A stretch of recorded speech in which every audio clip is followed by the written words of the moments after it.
High বন্ধুরা, আজকে আমরা কাতলা মাছের ঝোল বানাবো। তাই মাছটাকে ভালো করে ধুয়ে নুন হলুদ মাখিয়ে কড়াইয়ে তেল গরম করতে দিয়ে দিলাম। তারপর একটা একটা করে পিসগুলো দিয়ে আমরা মাছগুলোকে ভালো করে ভেজে নেব। আমি একটু হালকা করে ভেজেছিলাম যেহেতু রান্না করব বলে। তারপরে একটু তেল দিয়ে মৌরি মেথি দিলাম, কাঁচা লঙ্কা এবং কালো জিরা আলাদা করে দিয়েছিলাম আমি, এবং আলু দিয়ে ভালো করে ভেজে নিলাম। বাঙালি আলু ছাড়া কিছু চলে না, তাই কাতলা মাছের ঝোলটাতে আমি আলু দিয়েই ভাজলাম। তারপরে একটু ফাঁক করে আমি আদা রসুনের পেস্ট দিয়ে দেবো 1 চা চামচ, এবং আলাদা করে বেটে রাখা যে পেঁয়াজটা ছিল সেই পেঁয়াজটা দিয়ে দেবো।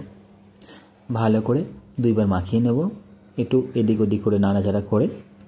তারপরে সাধারণ যে মশলাগুলো হয় সেগুলো দিয়ে দেবো। হলুদ, লঙ্কা গুঁড়ো, জিরে গুঁড়ো, নুন, এবং আমি কাতলা মাছের ঝোলে টমেটো ইউজ করেছি, কারণ আমাকে টমেটোর টকটা একটু ভালো লাগে তাই দিয়েছি। ভালো করে কষা হয়ে গেলে একটা পাত্রে গরম জল করতে দেবো। তরকারিতে গরম জল দিলে তার স্বাদটা অনেকটা বেড়ে যায়, তাই গরম জল দিয়ে ভালো করে ফুটিয়ে নেব, এবং শেষের দিকে মাছটা দিয়ে দিয়ে আরও 5 মিনিট ফুটিয়ে নেব। তাহলে আমার রান্না রেডি হয়ে যাবে খাওয়ার জন্য।